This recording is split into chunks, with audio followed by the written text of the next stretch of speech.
So we're a successful winner in the water category of the Zayed Sustainability Prize, and we provide a unique sustainable water treatment filtration system.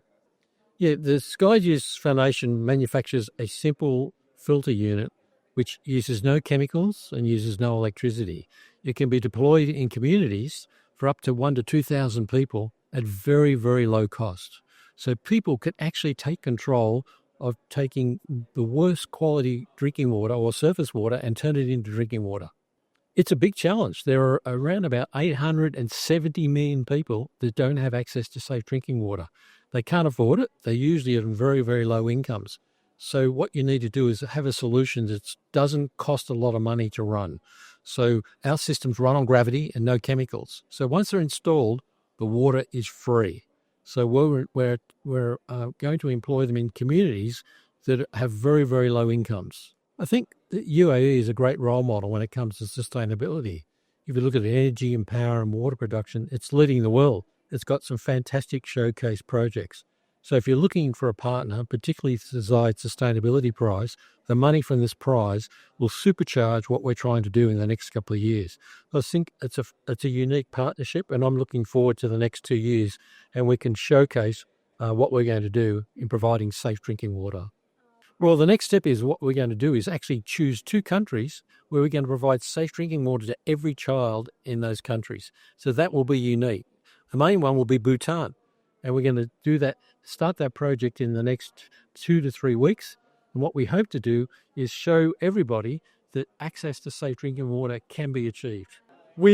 Our solution basically revolves around using renewable energy to process food. Our solution revolves around using renewable energy, which is solar power, to process food by drying, which helps farmers to reduce food waste and post-harvest losses. Before our solution, farmers usually have a lot of waste. So mostly they don't harvest food from the farm because harvesting means they have to put in more resources like money and energy to harvest. So whenever there is no demand, they leave it on farm. So which eventually makes the food to rot in the farm. So our solution enables them to harvest whenever there is harvest, whenever the harvest is ready. So they harvest and use our solution to dry if there is no market. So they dry their produce and also store it for a very long period of time. So some of the challenges we actually face have to do with funding and access to the tools that we need. Mostly, then we've had support from the state governments in Kaduna State, and also we've received support from federal government. But to a large extent, the problem is quite larger than what we can actually handle. So we introduce this solution, and we also take approach to bring in other cottage food processors. So we serve as a mouthpiece. We provide capacity building for other cottage processors and also provide technical support.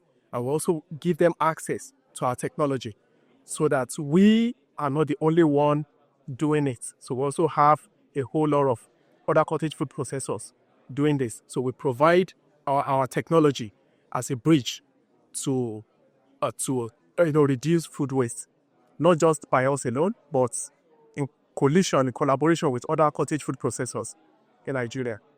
The UAE actually have gone a bit ahead, especially in terms of technology and innovation, especially with what I've seen, in the past few days in the UAE.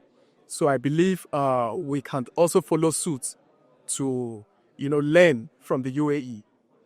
Coming up with this solution, we've actually gone a long way, and to a large extent, we felt we are getting close to the end of the road because help is not coming from anywhere. So with this award, it's also come with $1 million. So we've reached existing impacts. We've reached 6 states in Nigeria, and we distributed about 80 units of 500 kilogram capacity hybrid solar food dryers to 6 states in Nigeria. So moving forward, we're already planning to increase this impact to 24 states. And we're hoping by the end of this year, over 25,000 farmers are going to be included on our database. Our name is Muskan.